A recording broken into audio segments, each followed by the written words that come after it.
Ladies and gentlemen, fight fans all around the world, let's talk some boxing. So this is Sir Henry Cooper here, and he's going to talk a little bit about Muhammad Ali. Tell me if this doesn't sound familiar to you. And I mean, and he was talking. I mean, God, I mean, he used to all them ad libs, he used to do, Well, they wasn't ad libs; they were well rehearsed ad libs. He said, if Cooper gives me 5, I'll stop him in 5. If he gives me more, I'll stop him in 4. But that was that Bundini Brown and him. They used to make all these things up and all that. But he was a character. He put bums on seats. That's the thing. People, I mean, a lot of people liked him, but then many people disliked him and wanted to see him get beat. As many as who wanted to see him win. All right, guys. So I wanted to share that with you guys. This comes from Iconic, the channel Iconic, and if that doesn't remind you of Floyd Mayweather, I don't know what reminds you of Floyd Mayweather. Usually when a boxer's career is over, that's when the love really starts to come. The haters stop hating. Well, in Floyd's case, they still hate on Floyd. You know what I mean? They still hate on him. But I think about Roy Jones Jr.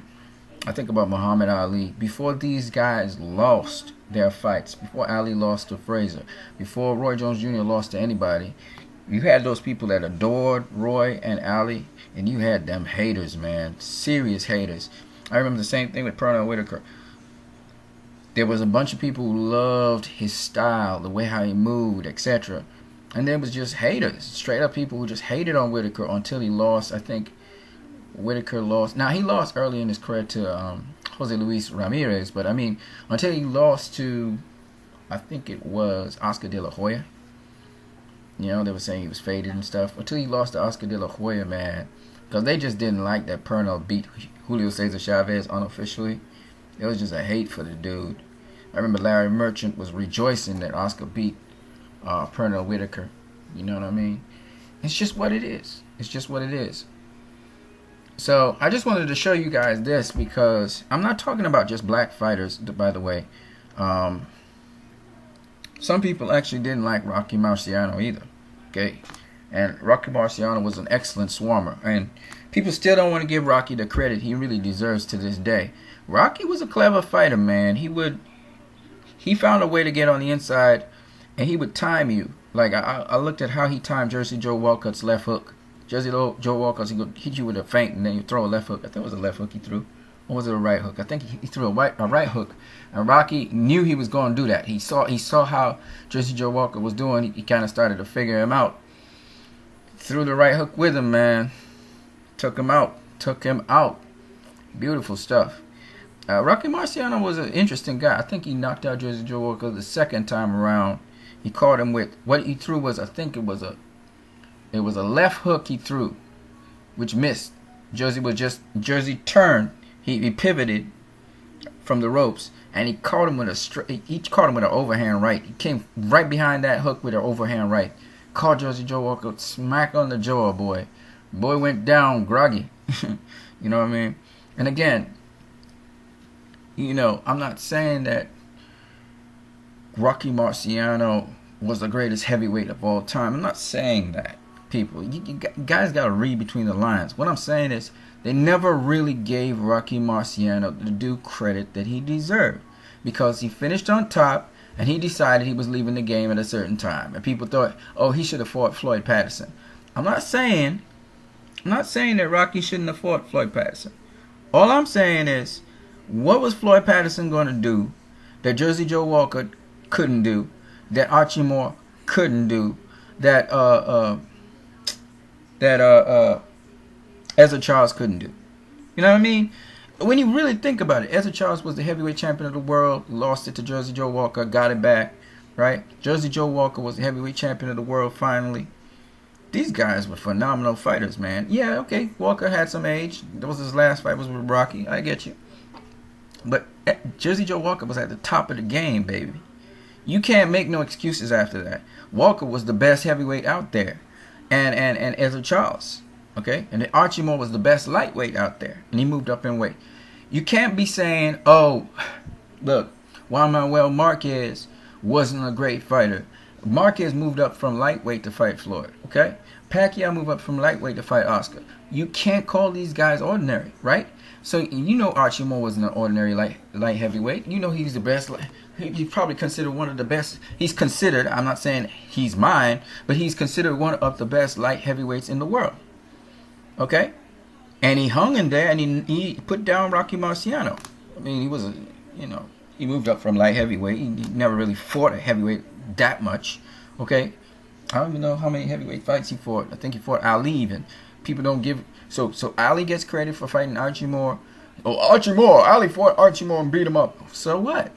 You know what I'm saying?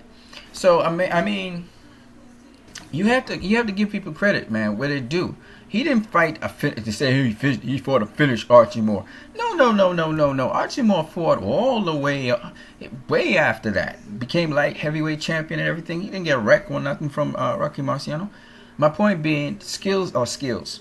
And if somebody's at the top of their game, whether they're in a lower weight class or not, you cannot say that Juan Manuel Marquez was out of his prime when he faced Floyd Mayweather. If anything, Marquez was in the peak of his prime because Marquez was at the top of his game. That's what I try to explain to people. They're talking about, oh, they were in their physical prime. Floyd was in his physical prime a long time ago, but he was at the top of the game. Some way, somehow, a real champion knows how to win. If your physical athleticism disappears from you or is going away from you, you're going to find another way to win. That's why I don't agree that Bernard Hopkins was shot when Joe Smith Jr. beat him. You can't say that. The man was at the top of his game. He'd only lost to Kovalov. All right? So all I'm saying is Oscar De La Hoya was a world champion. You can't say, you see, you can say, oh, the guy was washed out or whatever if he was losing or if he wasn't world champ. You know, you can make that case with Joe Louis. Joe Louis wasn't a world champ. He had lost the heavyweight championship of the world, and he kept on losing to people. He was beating the average dude, but he wasn't the same Joe Louis. You know what I'm saying? You can make a case for Sugar Ray Robinson after he lost the world championship to what's his name, Gene Fullmer. After he lost to Gene Fullmer, if I'm not mistaken, I think he beat Gene Fullmer once. All right, so I think how'd it go? I think it's the third time he fought Gene Fullmer. That I think he never got back to the world championship after that, right? You can make a case that okay, he on the decline now, okay? Because if you can't get back to the top of the division, you can't say nothing. I don't care if you slipping or not.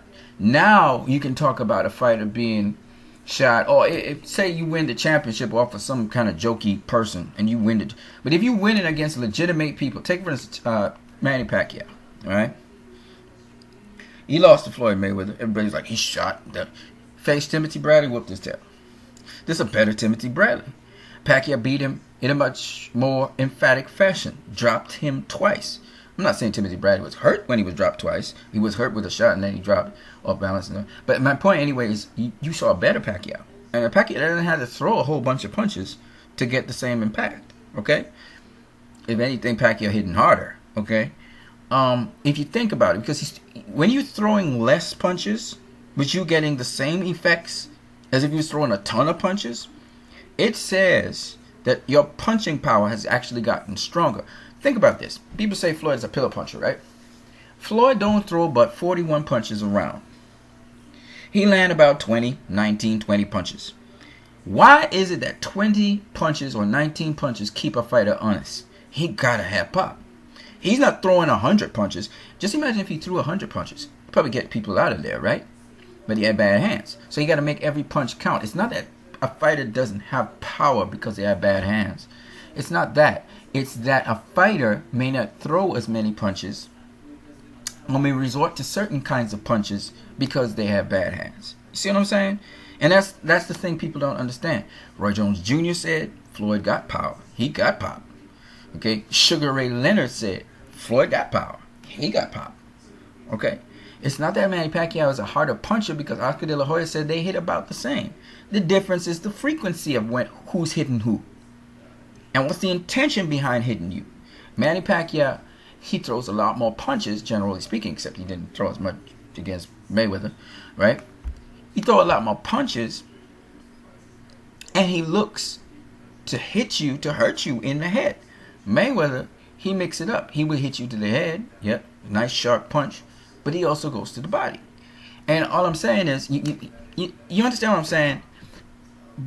Boxing is not only about power, speed, and how tenacious a person is.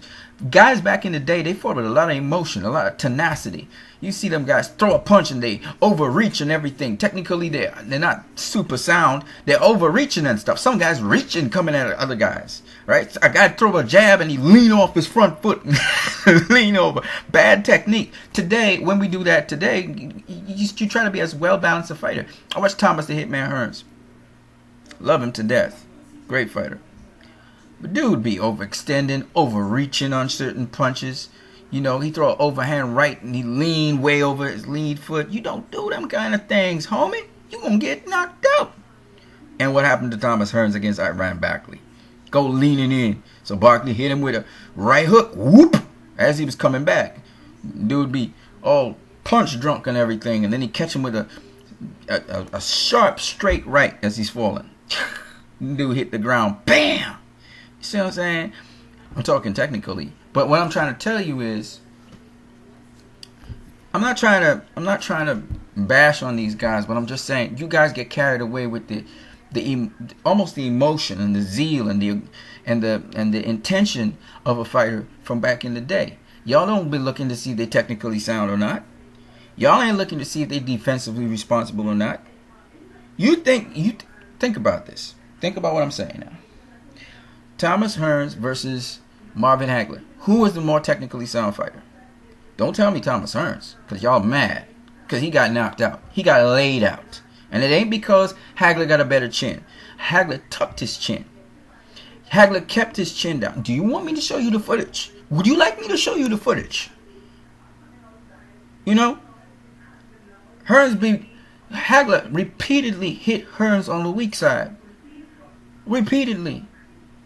Hagler switched up stance. He went orthodox, and he was hitting Hearns with overhand rights over his shoulder. And Hearns would not lift his guard. Everybody know in boxing, hands up. If you're getting hit in the face, hands up.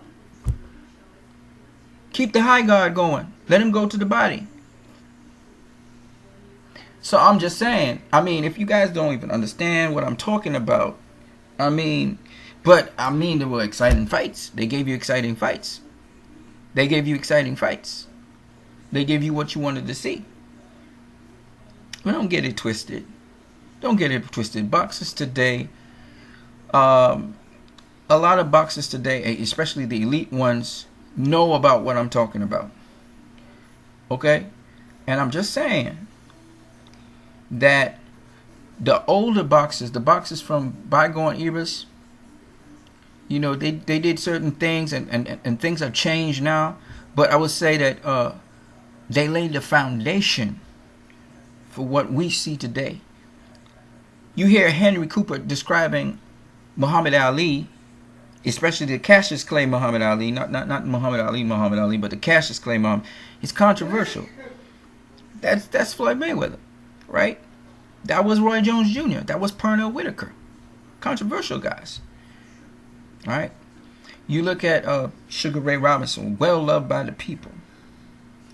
He let his fist do the talking in the ring. Sometimes he would showboat a little bit. He loved to throw that jab and skip away. Throw the jab, kind of leap in with the jab, kind of like, and then skip away. Sugar Ray Leonard comes in, does the fancy bowler punches. He borrows from the Cuban fighters. He borrows from this fighter. You know, Roy Jones Jr. take it to a whole other level. He talk a whole bunch of crap. And on top of that, Roy Jones Jr. also take it to the next level where he really showboated. This boy, he really showboated, but he had the fundamentals down pack, especially when it comes to defensively responsible offense. Okay, his defense wasn't the greatest in the world because he used distance control. He was kind of like, he was more of a Muhammad Ali than he was a Sugar Ray Robinson in that respect. He controlled distance. That's what Roy do. He wasn't good at really fighting on the inside, but he was great at controlling distance. And his timing, man, the brother's timing when it comes to offense, he'd catch you when you was just never. Let me just say this. Out of all the boxers I've watched, one of the most beautiful to watch offensive fighters is Roy Jones Jr. I'm absolutely serious here. I watched some of the phenomenal things Roy Jones Jr. did, and he understood different styles and how to approach them. Now, even though Roy gave some bad advice concerning to Pacquiao concerning how to deal with Floyd, because he didn't understand that Floyd do certain things to offset that kind of strategy. I gotta say though, Roy was a beautiful boxer. I understood how he beat James Toney. He got foot position on him. He clowned him. He got James Toney out of his game, and then he caught him with that beautiful left hook. Because James Toney snapped back thinking that he had already covered the distance, but he didn't time Roy properly. And Roy caught him with that left hook, boy. Beautiful. James Toney don't respect distance. He keep his foot planted too much. That's Floyd. That was never going to happen. You know what I mean? But, yeah, I looked at Sugar Ray Robinson get knocked out the ring by Gene Fullmer. I think it was the first fight he had with Fullmer or something like that. Fullmer knocked his tail out the ring. You know, Fullmer's... What round was it? I think it was round 4 or 5. Gene Fullmer knocked him out the ring. Now, I'm not saying that wouldn't happen with Floyd, because we saw Marcus Maidana tackle Floyd almost out the ring. He almost tackled him out the ring. But I don't think Floyd gets knocked out the ring because of his defense and how alert he is. He be watching everything, you know.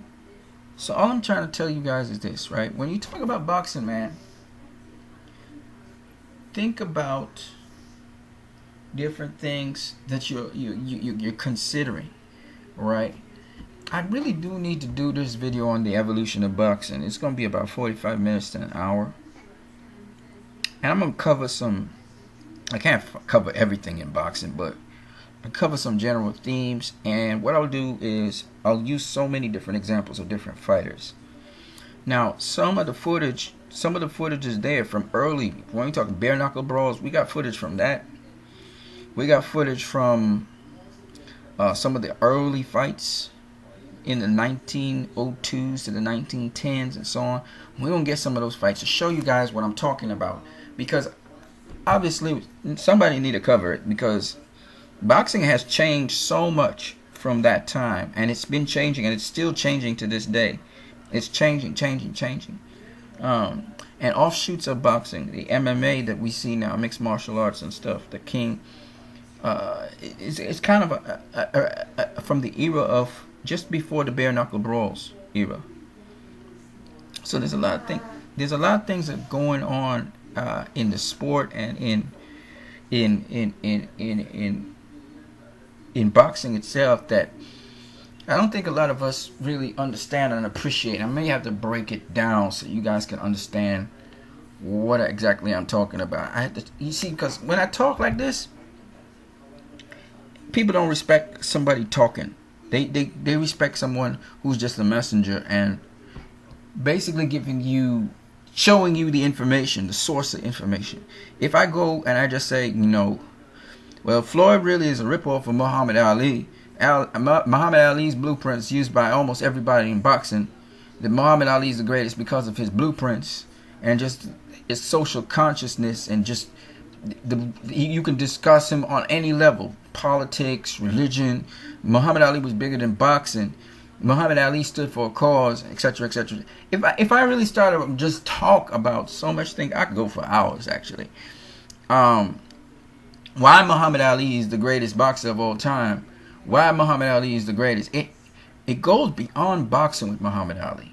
That's why he's the greatest. There ain't nobody else who walked around lecturing the campuses and talking about issues and going globally all around the world, doing exhibition matches, but at the same time, and full matches, but at the same time also not just entertaining people and engaging people. A guy who began where everybody hated him to someone who everybody learned to appreciate, but also someone who showed that the sport is not everything. Like Muhammad Ali said, he said in an interview, he said something that I vibe with. He said that boxing for him is just a vehicle for him to get a platform to speak to people concerning the issues of, in his case, the freedom of black folk. That's what his push was, that.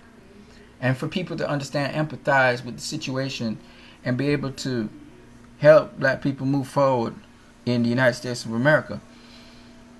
And Henry Cooper said that, when Ali said some controversial things about the Vietnam War, where people, families and children were dying in that war, how he felt, Henry Cooper's opinion, and still was, old Henry Cooper was saying how, he thought that Ali was saying some controversial things, man, because the children were dying in this war and stuff, and he comes out and said he ain't going to no war because the Vietnamese did him nothing, Viet Cong did him nothing.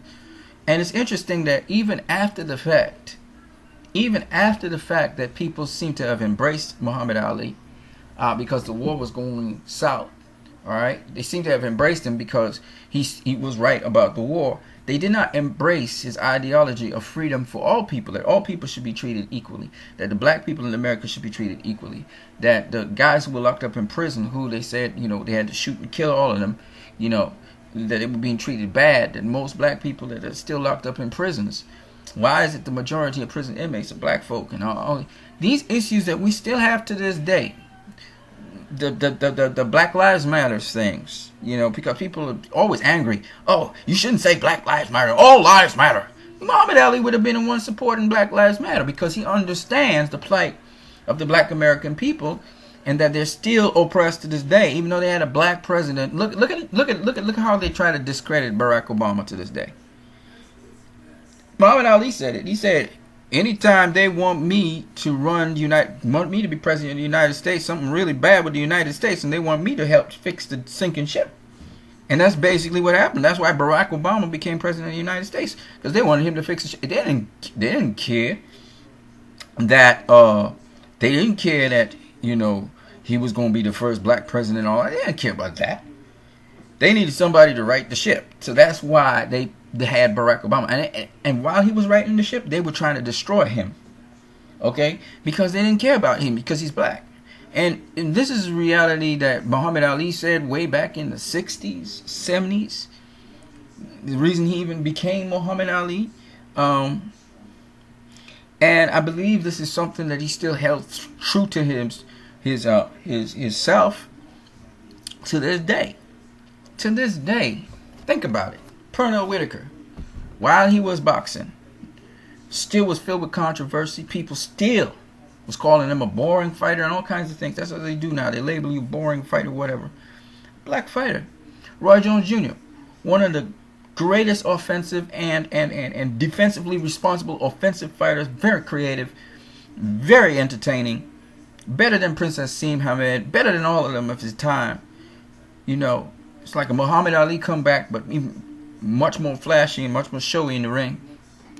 This dude was being torn apart by Larry Merchant. Oh, he hasn't fought nobody. Yet he fought Bernard Hopkins, James Toney, Mike McCallum. The who's who. He fought them. Alright? And I'm not saying it's only race, but I'm just saying that, because as I said before, Rocky Marciano, undefeated. You ever know what, when you're the king of the mountain, everybody want to tear you down. Everybody going to take shots at you, right? So it has something to do with that. Rocky Marciano retired undefeated. I don't know if they were hoping and praying that he would crash in a plane or something. You know what I mean? The man died in a plane crash. That was not cool. All right? And I give Rocky Marciano his props. The man was really smart, man. When it comes out, he was tough. He remind me of Julio Cesar Chavez in that respect. He was tough, but he was smart. He reminded me of Roberto Duran, too. Okay? You can say what you want about Rocky Marciano. I'm not saying that he's the greatest of all time. He never fought a whole bunch of great heavyweights to be able to say that. I mean, he fought his good share of them, though. He fought, three good ones? Ezra Charles. Well, okay, two. It was two. Ezra Charles and Jersey Joe Walker. Archie Moore was not really a heavyweight, so I won't, he never won the heavyweight championship of the world, as far as I know. But two, okay? He fought two really great heavyweights, okay? You can't count Joe Louis because, but he had Joe Louis on his resume. That's what's important. So he only fought two. I mean, if you look at all the other great heavyweights, Ali, Joe Louis. You look at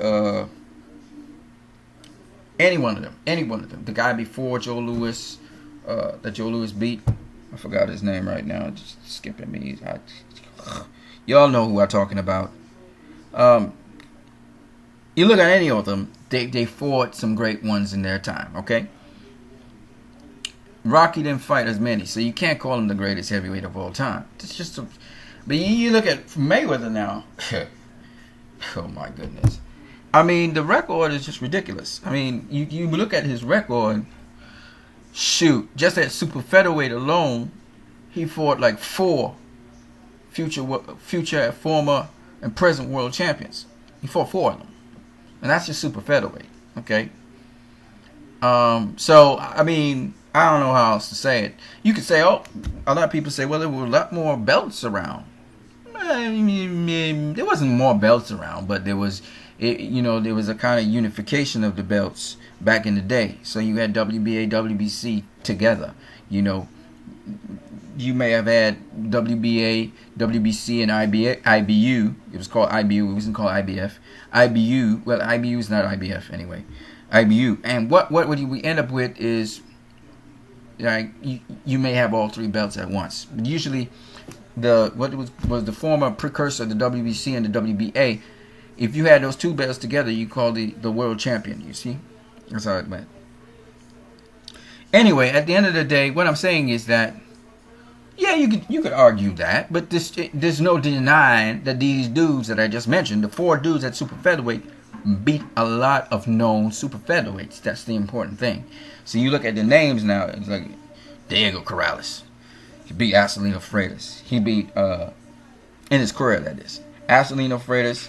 He beat Jose Luis Castillo. He beat that Cuban dude. I can't remember. Joel Casamayor. He beat that young dude, Ricardo. Not Ricardo. What's his name? Robert Garcia, the trainer dude. All right. He beat just everybody that was tough. You know what I'm saying? Who else did he beat? He beat them all, right? So you look at Acelino Freitas. He beat just about everybody except for Diego Corrales. Right? He beat everybody. He didn't beat Jose Luis Castillo, of course. He beat everybody else. Right? Joe Casamayor, he beat Diego Corrales twice. He lost to Acelino Freitas. And he beat just about everybody else, right? Oh yeah, Diego Corrales also beat that young guy, that Roy Jones Jr. Stablemate. I forgot his name now. Derek Gainer. He beat Derek Gainer too. Yeah. Anyway, my point is that at the end of the day, names are what you have to drop. That's even if they weren't world champions, you have to drop some names. And the names, you look to see how many names those names beat, and that tell you something. So if you don't want to do, you're saying, oh, there was more belts in a certain era. Okay, let's forget about the belts. Let's forget about the divisions. Let's just look at level of opposition. And that should tell you everything, right? So, I mean, at the end of the day, you got to give credit where credit is due to Floyd Mayweather. I keep on saying this over and over in many videos. You have to give credit where credit is due. If the guy said he's TBE, he got a strong case for that. A real strong case for that. Solid case for it. You can't dispute that. Now, you can't pair up Floyd with the past greats and stuff. That's all conjecture, really, right? I can say whatever I want to say. I can make an argument for it. I can make a case for it. It's a barbershop conversation. The truth be told, if he doesn't beat the past greats, then boxing really hasn't evolved. It doesn't mean, okay, I'll give you a strong case where Roger Mayweather, there was an interview Roger Mayweather had. This video is going to be pretty long, so you're going to have to forgive me. You can go check it out. I think it's on it's either Dante's Boxing Nation. Roger Mayweather was talking about Julio Cesar Chavez. Roger Mayweather fought Julio Cesar Chavez twice, right? Now, Roger Mayweather was a boxer kind of like Thomas the Hitman Hearns in some respects, but he could fight on the inside as well. But the thing with Roger was he hit you with that right, and usually it was good night, right? Now Roger was shocked that he hit Julio Cesar Chavez with that right, and Chavez wouldn't go down. All right, he hit him with the best punch he had, and he wouldn't go down. Now, Roger Mayweather said Julio Cesar Chavez would give any fighter in this era or any era problems because he was tough. He wasn't one that was hit always that easily like Roberto Duran. All right, he bob and weave, he fit underneath and stuff. And two, Chavez, I remember Boxing Beats and Ryan saying this, Chavez could box a little bit. And he really could box a little bit. I'm not saying he's the greatest. He had a great defense. I wouldn't be so stupid as to say something like that. I think Duran had a better defense than Chavez did. And Chavez get cut over his eye. I mean, Chavez used to take some hellacious punches, okay? He had a decent chin. He really had a rock-solid chin. Even his son has that chin. He'd take a shot straight on the button of the chin and dude wouldn't go down, okay? But Chavez was basically known for his chin. He could box a little bit. You watch him box Rocky Lockridge. You see him box Edwin Rosario a little bit. He could box a little bit. He wasn't the best boxer or anything like that. But his thing was, the thing about Chavez, the thing about Rocky Marciano, the thing about Jack Dempsey was that these guys kept on coming. And they were inside fighters. Chavez worked the body like he was a body. That's his thing. His thing was to work the body, and where he could, he hit you with the head. All right, and he's looking to hit you in the body. He always open, trying to look for the spots to hit you, and he always coming. Except against Rocky Lockridge, he wasn't coming at Rocky Lockridge. Rocky Lockridge was coming for you. You know. Again, once what's his name? Sometimes once Georgie Benton is training you, you know it's a whole different kettle of fish. And you know Rocky Lockridge was trained by Georgie Benton, so you know it was going to be a different kind of fight. But at the end of the day, oh, by the way, as we're there, because I'm kind of like old talking all kinds of things in this video, while we're at it, Eddie Mustafa Muhammad, I mean, great trainer. And right now, you know, I listened to Eddie Mustafa Muhammad talk about Badu Jack on the Boxing Voice, and Eddie was kind of angry how Badu Jack just kind of texted him, talking about, you know, he's going a separate way with Lou Duval.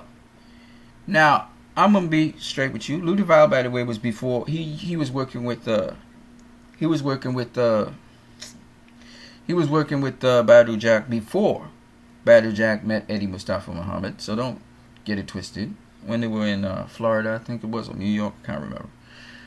So Badu went back with his former trainer, basically. Lou Duval was brought into Las Vegas for that reason. They're saying that Duval have some drug problems, but at the end of the day, the point is, I hope that what's his name? Wow, I'm blanking out again. Badu Jack, yeah. I hope that Badu Jack he makes it okay with Eddie, because Eddie's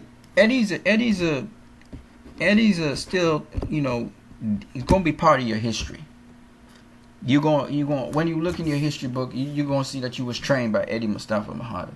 So Badu need to just make sure that he and Eddie part on good ways. You want to be on good terms with people like that, because it's part of your history. So if I was Badu Jack, I'll make sure and talk with Eddie in private, because, you know, this stuff come out.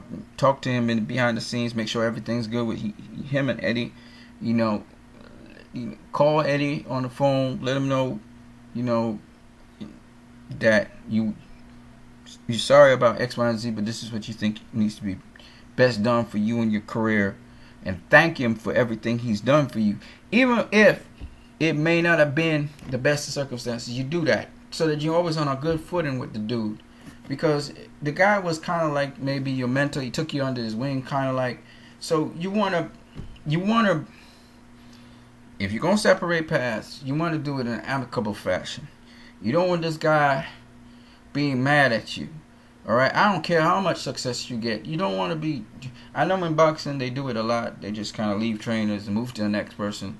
They don't tell them nothing. I understand that. but you don't have to be like that. You know what I'm saying? Anyway, folks, I said enough. You guys have a great one. Okay, I just want you to see this.